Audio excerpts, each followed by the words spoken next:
Buenas. Pues vamos a empezar. Bienvenidos a mi canal. El día de hoy vamos a hablar sobre bacterias versus antibióticos, específicamente generalidades de los antibióticos. Primero que nada vamos a ver las aplicaciones clínicas de los antimicrobianos. Y como verán, estoy algo ronca, pero no importa, igual voy a hacer este video. Antes que nada, antes de empezar a hablar sobre cuáles son los grupos farmacológicos, las familias, primero que nada hay que hablar sobre lo que pasa actualmente, que es que las personas usamos desmedidamente los antibióticos. Y es por eso de que antes de prescribir un antibiótico hay que hacerse estas preguntas, como es, ¿está indicado un antimicrobiano de acuerdo con las manifestaciones clínicas? Según nuestra clínica, nosotros vamos a dar de que es una infección bacteriana o bien puede ser una infección viral, ¿verdad? Se han obtenido muestras clínicas apropiadas para establecer un diagnóstico microbiológico. ¿Y cuáles son los agentes etiológicos de la enfermedad que quiero tratar? Porque, como sabemos, en la clínica podemos diferenciar perfectamente. Hay signos clínicos, síntomas que nos indican cuando tenemos una infección bacteriana y cuando tenemos una infección viral. Eso es algo muy importante de saber antes de prescribir un antibiótico. Y como último, tengo pruebas clínicas que justifiquen mi tratamiento, porque como sabemos,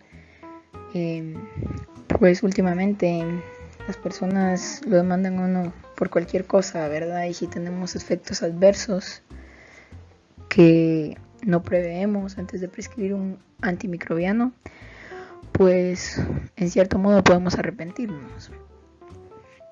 Así que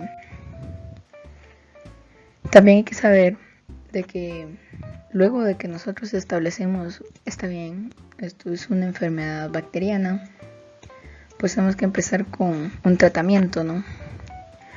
Las clases de tratamiento antimicrobiano que tenemos, está el empírico y el definitivo. Para el tratamiento antimicrobiano empírico, pues es el que vamos a usar cuando desconocemos cuál es el agente etiológico de la enfermedad. Pues tenemos un paciente que llega, está grave y quiere una solución ya. Entonces nosotros empezamos con un tratamiento empírico, es decir, que sabemos que funciona de acuerdo a la experiencia. Bueno, esto no lo vamos a hacer siempre, ya que hay condiciones para empezar un tratamiento antimicrobiano empírico, y dentro de las condiciones que tenemos está que está indicado cuando hay un riesgo de morbilidad y mortalidad grave. O sea, si yo voy ahora con un doctor así, mire que estoy ronca, me da la garganta, deme un antibiótico. Pues no, porque yo no me estoy muriendo por eso. Tiene que examinarme y ver si en realidad tengo una infección bacteriana, una viral. Usted con su clínica va a saberlo, ¿verdad? Y después va a decidir cuál es el mejor tratamiento. Primero indagar. Pero si llega una persona con un shock séptico y vemos nosotros signos de que es algo bacteriano, que tiene que ser tratado de urgencia, que si no lo hacemos ahora nuestro paciente puede estar en peligro, pues claro que se empieza con un tratamiento antimicrobiano empírico. También se hace esto cuando tenemos una enfermedad que es un peligro para la salud pública. Y dirán, ¿cómo cuándo va a ser un peligro para la salud pública? Bueno, pacientes sospechosos de tuberculosis, pacientes con enfermedades de transmisión sexual. Pues nosotros tenemos ese diagnóstico, lo diferenciamos y pues empezamos un tratamiento empírico del momento, porque está siendo un paciente que tiene muy altas probabilidades de contagiar a las personas que lo rodean. Bueno, el tratamiento definitivo le decimos tratamiento definitivo cuando nosotros sabemos, conocemos el agente etiológico. Si nosotros sabemos, bueno, esto es por un estreptococo aureus, por una pseudomonas, pues nosotros buscamos un tratamiento definitivo, algo específico para la bacteria que queremos atacar. Bueno, otra de las generalidades para el tratamiento es empezar por el espectro más amplio. Y por eso les pongo aquí esta imagencita de que primero tenemos que empezar a cubrir con los antibióticos que tengan un espectro más alto, más amplio, para el tipo de bacteria que queremos atacar, porque sabemos de que podemos tener cocos, bacilos, gram positivos, gram negativos. Entonces buscamos el más amplio para el agente etiológico específico que tenemos. ¿Por qué se hace esto? Porque, como sabemos, en los mecanismos de la bacteria está de que ellos se pueden renovar y pueden generar resistencia a los antibióticos. Entonces, si nosotros tratamos de primeras con los antimicrobianos específicos de espectro reducido, pues lo que vamos a hacer es de que quizá te va a funcionar, pero va a crear resistencia.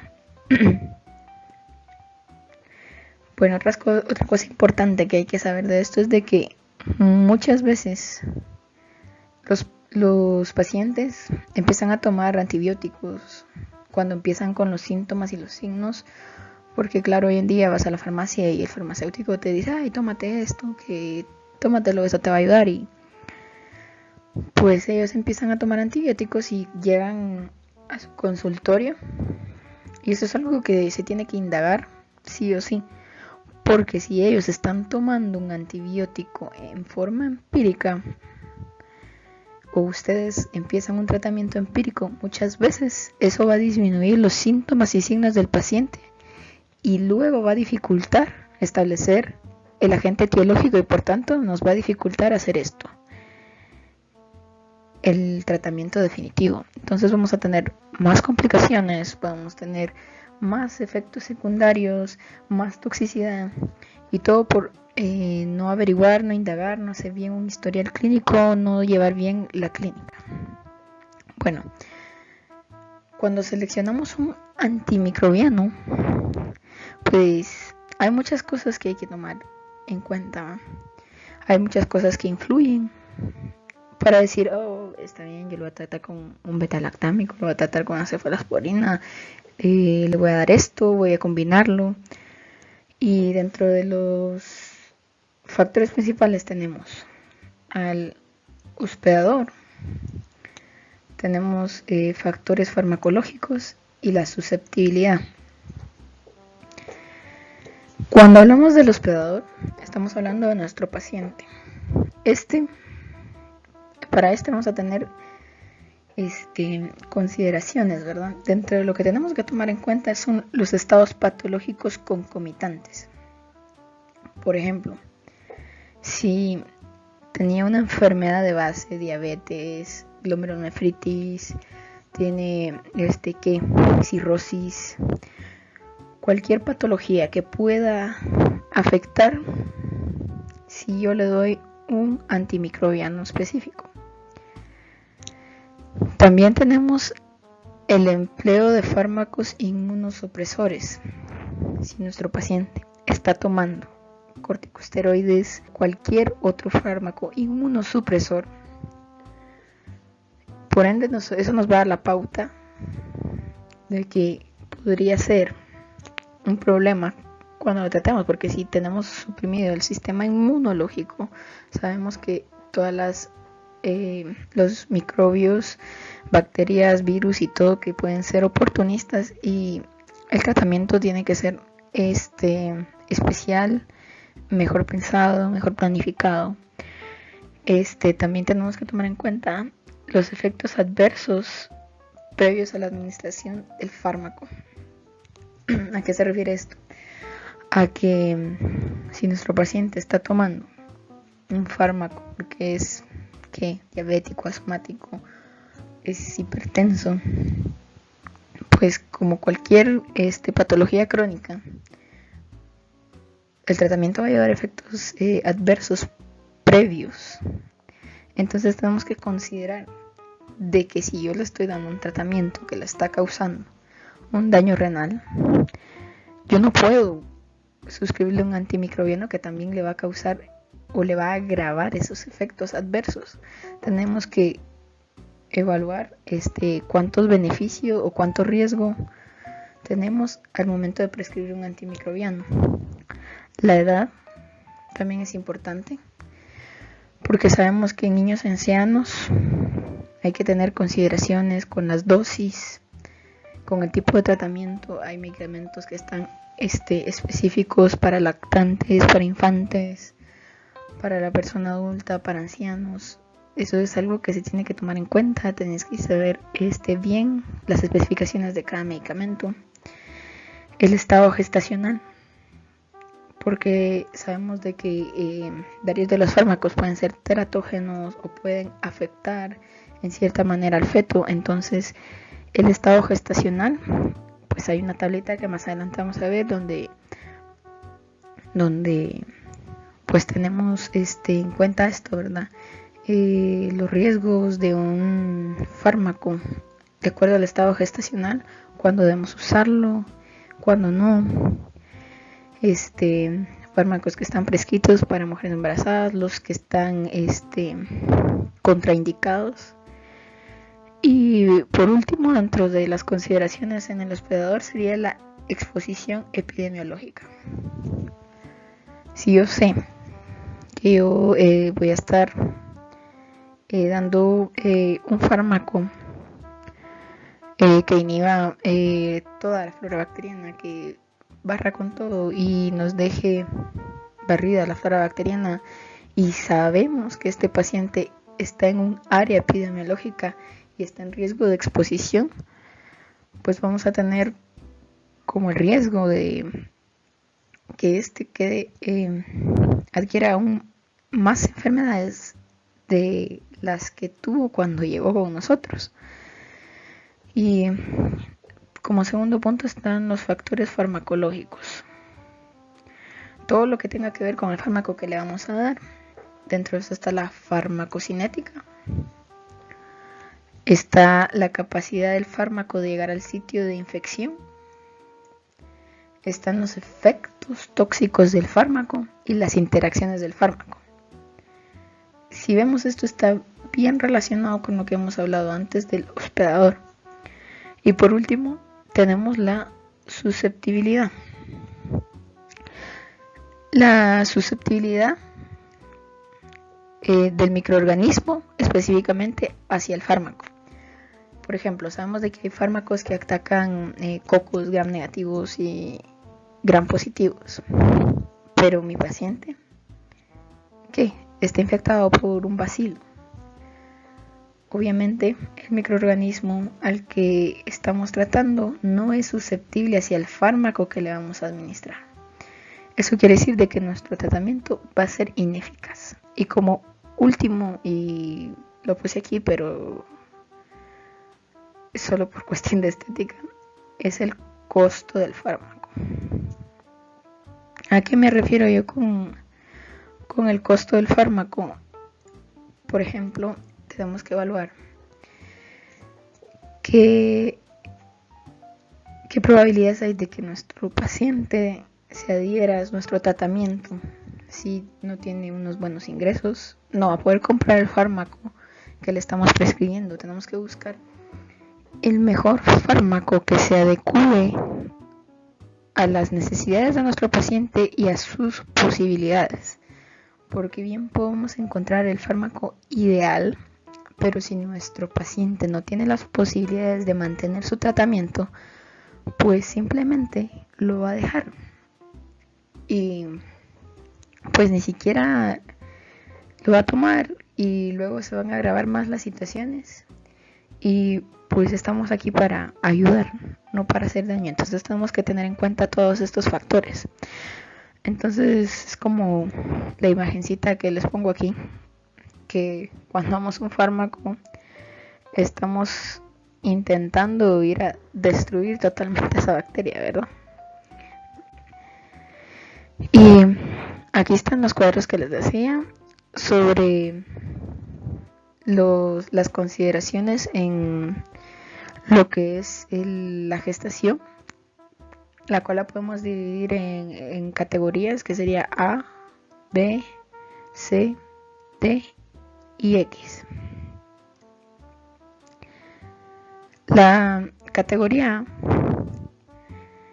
quiere decir de que no hay riesgo para el feto humano, ni siquiera una posibilidad remota de que haya daño fetal. Entonces quiere decir de que este está indicado para el embarazo. La categoría B dice que ningún estudio controlado muestra un riesgo para el ser humano, pero los estudios en animales sugieren la toxicidad potencial.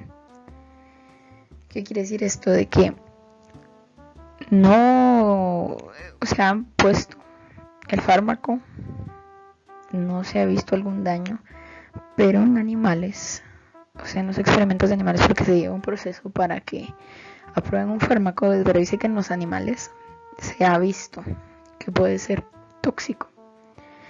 Entonces pues puede decirse que es como una segunda opción, algo que usaríamos, pero hay que pensarlo, riesgo-beneficio, ¿no? Luego la C dice que la toxicidad está demostrada para los fetos de animales y riesgo humano, sin definir. Quiere decir de que es fijo que en la prueba con animales se demostró que hay un riesgo fetal tóxico. No se ha probado en humanos, pero según los estudios se sospecha de que sí. Entonces, esta opción es como decir 50-50. Y la opción D es un riesgo para el feto humano, aunque los beneficios compensan los riesgos. Quiere decir de que si yo tengo una paciente con sepsis, yo sé que esto va a dañar el feto, pero según la situación en la que estoy, sé que va a ser más beneficioso que yo administre este medicamento que a que no lo administre. Y el riesgo X es de que está totalmente contraindicado. Este X es como una X, ¿no? El riesgo para el feto humano excede claramente cualquier beneficio que pueda traer la administración de este fármaco. Bueno, ahora esta otra imagen la pongo aquí para hablar de los microorganismos con importancia médica. Dice esto, ¿no? Los cocos gram positivos, bacilos gram positivos, cocos gram negativos, bacilos gram negativos, los anaerobios, las espiroquetas, micoplasmas, clamidias. Todos estos están en categoría A porque son muy importantes. ¿De qué estamos hablando? Neumonías, enfermedades de transmisión sexual, son microorganismos que ponen en peligro la salud pública especialmente. Luego tenemos en la clasificación, en el recuadro que se ve, hablar un poco sobre cómo clasificamos nosotros, cuando yo digo el espectro, ¿no? La cantidad de microorganismos que cubre un fármaco. Entonces aquí tenemos el término antimicrobianos de espectro estrecho. ¿A qué se refiere esto? De que un espectro estrecho quiere decir de que va a cubrir un área específica, es decir, o yo actúo con cocos gram positivos cocos gram negativos, o yo quiero bacilos o espiroquetas, o sea, por decirlo aquí, una linita, ¿ya? Luego tenemos los antimicrobianos de espectro extendido, quiere decir de que el espectro estrecho yo le agrego otro poco. Entonces, en vez de tener solo cocos gram positivos, voy a tener cocos gram positivos y cocos gram negativos. En vez de tener solo bacilos gram negativos, voy a tener bacilos gram negativos, bacilos gram positivos. O puedo tener cocos gram positivos, negativos, bacilos positivos y negativos, todos los gram positivos, todos los gram negativos. Bueno, y el tercer término es un antimicrobiano de amplio espectro. Esto quiere decir amplio espectro, o sea que es más, ¿no? O sea, cubre la mayor parte de microorganismos que yo voy a encontrar. Estos especialmente, como sabemos que tenemos una flora bacteriana natural, pues si yo uso un antimicrobiano de amplio espectro, voy a barrer con todo, sean patógenos o no. O sea, es un amplio espectro que voy a empezar a matar todo, justo como la imagen de antes, ¿no? Que yo voy a estar disparando al azar a ver a qué mato. Entonces, para el tratamiento de las infecciones establecidas, o sea, cuando yo ya sé cuál es el agente etiológico de mi enfermedad, debo, antes de decirle, bueno, mire, señor, tómese esto, debo saber cuál es la susceptibilidad, hacerle una prueba de susceptibilidad por si tiene alguna alergia, por si va a tener algún efecto adverso a mi medicamento. Tengo que hacer un análisis de lactamasa beta. Más adelante, cuando veamos las clasificaciones de los antimicrobianos, vamos a ver que la lactamasa beta es un componente de la pared celular que es muy importante. Y también tengo que hacer estudios de sinergia sobre cuáles van a ser las interacciones,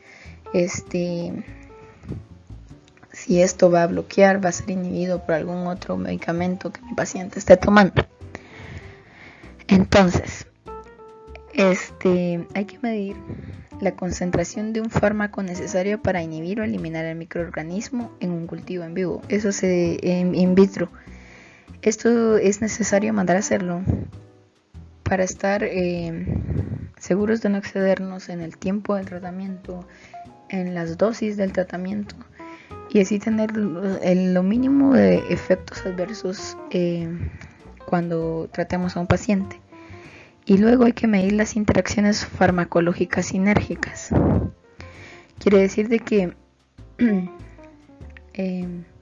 si nuestro paciente es diabético o está tomando cualquier otro medicamento de una enfermedad crónica y yo le voy a dar un antimicrobiano, saber qué es lo que va a pasar, si esto va a bloquear su efecto, o si yo combino dos antimicrobianos, si estos se van a inhibir mutuamente, si estos van a amplificar su mecanismo de acción, si van a ser más efectivos, etcétera. Todo esto hay que estudiarlo. Dentro de otras consideraciones que tenemos que tener es la duración del tratamiento.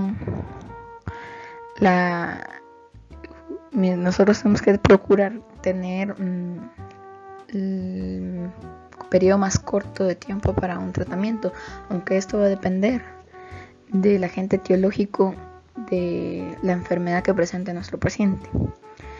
La ineficacia de un tratamiento, que pues luego le vamos a explicar de que cuando un tratamiento es ineficaz depende de muchas cosas, como la adherencia al tratamiento por medio del paciente, los costos del tratamiento, las dosis que tome, porque sabemos de que es muy difícil de que un paciente tome sus medicamentos si le estamos prescribiendo una pastilla cada 4 horas, ¿no? Cada 6 horas.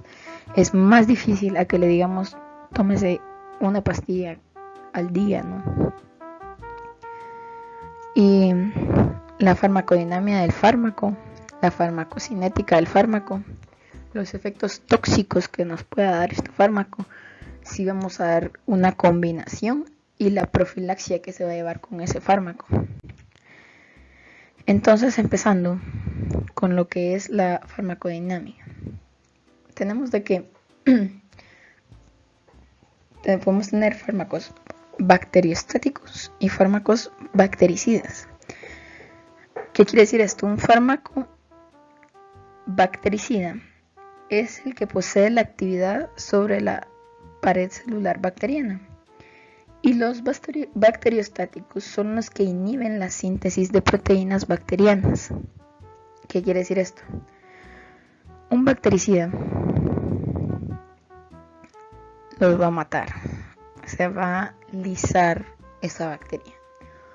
Un bacteriostático no la va a destruir, pero va a inhibirla. ¿Qué quiere decir esto? Que las bacterias, cuando invaden una célula susceptible, empiezan a generar sus propias proteínas para poder replicarse y colonizar, ¿no? Entonces lo que hace un bacteriostático es de que inhibe la síntesis de estas proteínas hasta que el sistema inmune lo reconoce y lo elimina. Bueno, los bactericidas tenemos de que puede ser un efecto dependiente de la concentración o pueden hacer un efecto dependiente del tiempo. Entonces, cuando el efecto es dependiente de la concentración, quiere decir de que mientras más alta sea la dosis de nuestro fármaco, el efecto va a ser mayor. El efecto bactericida va a ser mayor. Y la dependiente del tiempo quiere decir de la dosis que yo necesito en un periodo de tiempo para eliminar esa bacteria. Entonces, el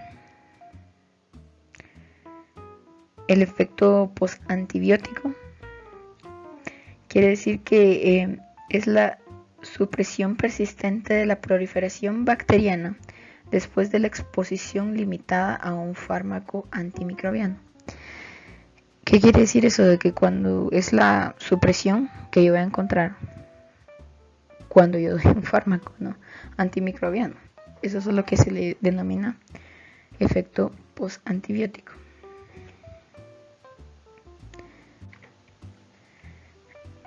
Luego la farmacocinética.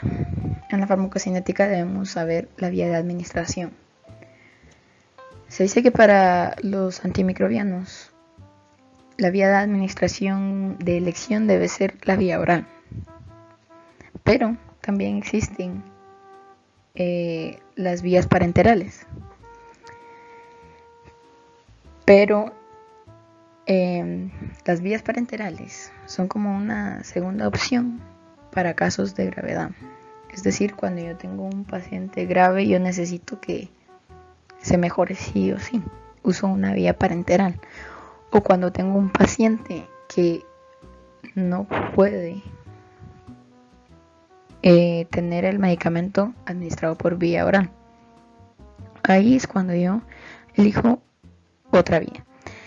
Luego, trastornos que modifican la farmacocinética, como sería algún problema renal, hepático.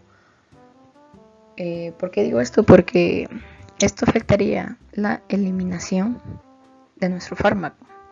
Haría que este se acumule, no se elimine, o causaría más daño sobre la patología que tiene de base. La vigilancia de las concentraciones séricas. Esto se refiere a que el fármaco tiene que llegar a su sitio de acción, al sitio donde está infectado. Pero, por ejemplo, en líquido cefalorraquídeo son pocos los fármacos que atraviesan la barrera hematoencefálica. Pero cuando hay alguna meningitis esto puede pasar. Entonces hay que tener cuidado con eso de las concentraciones séricas y los efectos tóxicos. ¿Cómo yo evito los efectos tóxicos? Haciendo pruebas cutáneas de sensibilización a la penicilina, reactividad cruzada a penicilina y cefalosporinas. Estas son cosas que yo debo de saber, estar consciente antes de prescribir un fármaco. Y luego están las famosas combinaciones.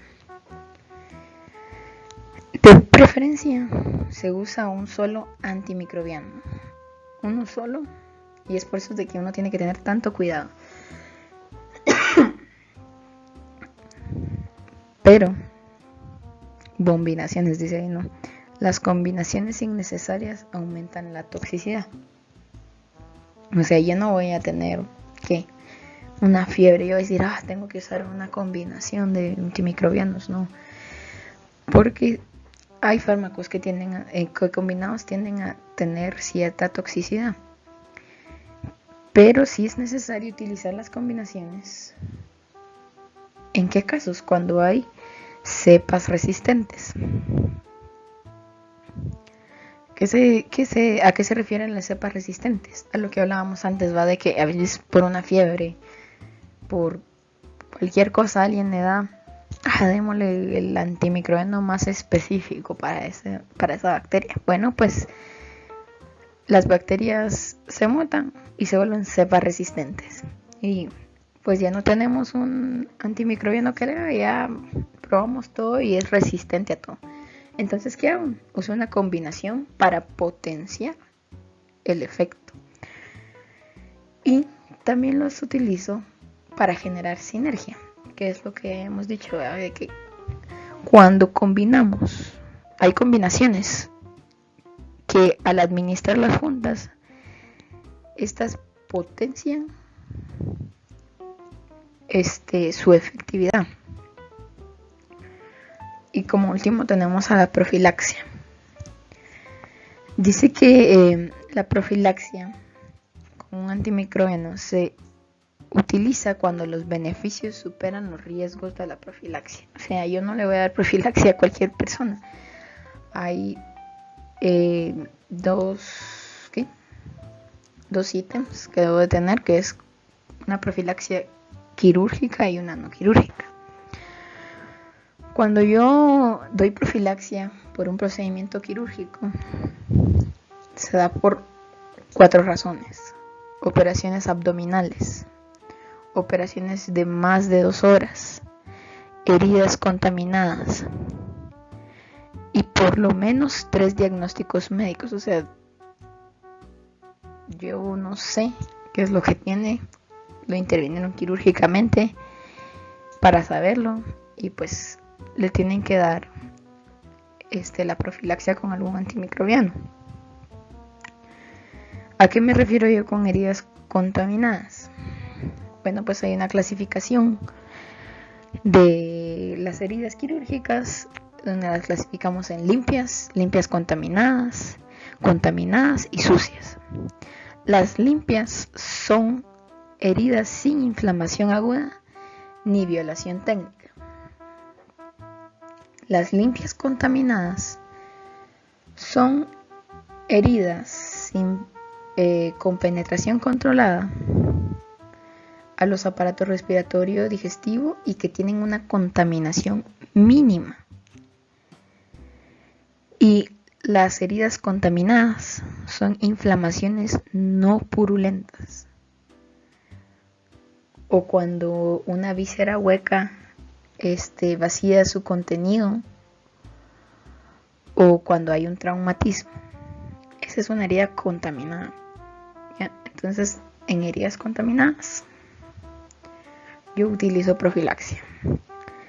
Y luego están las heridas sucias, que son las que vamos a tener secreciones purulentas, abscesos o perforaciones preoperatorias. O sea, el paciente ya tuvo un traumatismo, tuvo un ataque con una herida de arma de fuego, una herida blanca, y ya tiene una perforación antes de entrar al hospital, no se llevó el cuidado preoperatorio, ¿no?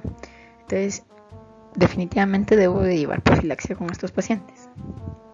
Debo tener al menos 2 criterios para ayudarle profilaxia a un paciente. Y luego están las profilaxia, la profilaxia no quirúrgica, que está indicada a pacientes que se sabe que van a estar expuestos a patógenos por un periodo corto de tiempo.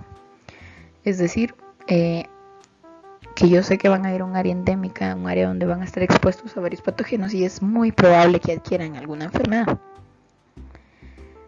Regresando al tema de la profilaxia quirúrgica, yo no doy cualquier medicamento, doy antibióticos contra microorganismos frecuentes en una herida quirúrgica. Y esto es importante, hay que utilizar el esquema más breve posible. O sea, mientras más corto sea nuestro tratamiento, va a ser más efectivo, más beneficioso para nuestro paciente. Luego, entrando ya en materia de los antimicrobianos, pues aquí les dejo esta pequeña bacteria, ¿no?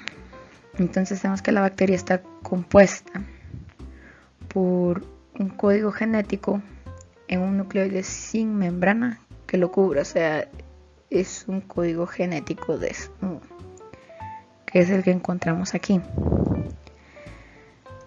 Pues ya sabemos que no tiene membranas como que lo cubran como lo que son las células eucariotas, y tiene estructuras importantes que sintetizan las proteínas, que son los ribosomas, que son importantes para la replicación de la bacteria. Pero a diferencia de los ribosomas eucariotas, estos tienen una subunidad grande de 50S y una subunidad pequeña de 30S. Luego tenemos de que hay bacterias gram positivas y gram negativas. Lo que es la pared celular, la envoltura, esta, como ya dije, va a ser gram positiva, gram negativa. Cada una tiene sus especificaciones, el tipo de proteínas que la recubren. Y pues estos van a ser 3 sitios de unión, 3 sitios de acción de los medicamentos, de los antimicrobianos. Que hay que saber que van a haber medicamentos que ataquen el código genético, van a haber medicamentos que ataquen los ribosomas y la síntesis de proteína, y van a haber medicamentos que ataquen la pared celular. Entonces, a estos 3 niveles vamos a empezar las generalidades de los antimicrobianos. Entonces, tenemos esta imagen donde vemos la membrana celular, la pared celular y los ribosomas y el ADN. Entonces tenemos en pared celular que hay inhibidores de la función de la membrana celular, y también tenemos los inhibidores de la síntesis de pared celular. Y ahí tenemos a los beta-lactámicos, vancomicina, atomicina, las penicilinas. ¿Qué es lo que van a hacer estos? Van a hacer que se lise nuestra célula, o sea, van a cortar esto, van a hacer un orificio aquí. La célula va a destruirse y por tanto no va a haber replicación bacteriana. Vamos a matar a la bacteria. Entonces podríamos definir estos medicamentos como bactericidas. Luego tenemos a los inhibidores de la síntesis de proteínas, y que prácticamente vamos a tener bactericidas y bacteriostáticos, que estos lo que van a hacer es alterar o detener la síntesis proteica de las bacterias. Mediante esto van a evitar su replicación. Y luego tenemos a los que atacan el código genético, que son los inhibidores de la función de síntesis de ácidos nucleicos, como lo son las fluoroquinolonas. Si alteran esto, pues tenemos también que hay bactericidas y bacteriostáticos, y también los de inhibidores del metabolismo, que de forma indirecta o directa van a provocar la muerte de este microorganismo. Entonces tenemos en los inhibidores de la pared bacteriana 3 grupos importantes que son los beta-lactámicos, glucopéptidos y lipopéptidos. Entonces los beta-lactámicos generalmente hice aquí un acrónimo. Si ustedes quieren se lo aprenden con el acrónimo o se lo aprenden como más se les quede.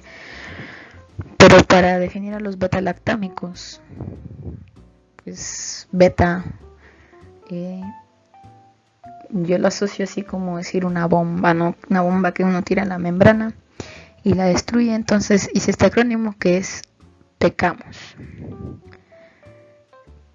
La P y la E para penicilina, la C para cefalosporina, la C y la A para carbapenemas, la M, la O y la S para monobactamos.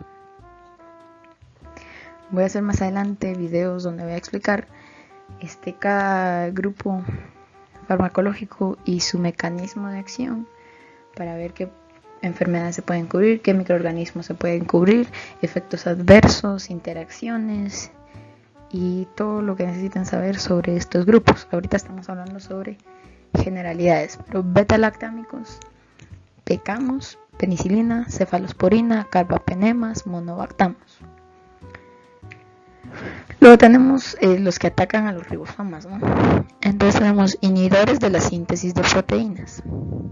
Igual, hay aquí un acrónimo que dice clima, te amo.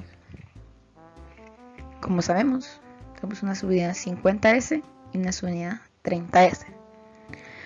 Entonces, la C para cloranfenicol, la L para lincosamidas, la L y la I para lindenazolid, la M y la A para macrólidos. Ustedes van a decir lindenazolid es el nombre de un fármaco, ¿no? Pero el lindenazolid es del grupo de las oxazolidinas, pero lindenazolid es como el único que está en ese grupo, entonces puse el nombre, ¿no? Y la T es para tetraciclinas, la T con la E es para tetraciclinas y la E es para streptograminas. Y luego está AMO para aminoglucósidos. Aquí tenemos de que los que están incluidos dentro de clima están atacando a la subunidad grande 50S y los que están la única excepción es aquí la streptogramina que también, y luego en TEAMO para la subunidad 30S la única excepción es la streptogramina.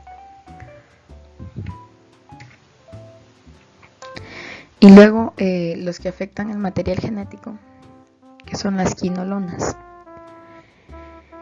Quinolonas, la primera parte del acrónimo es la qui, para quinolonas.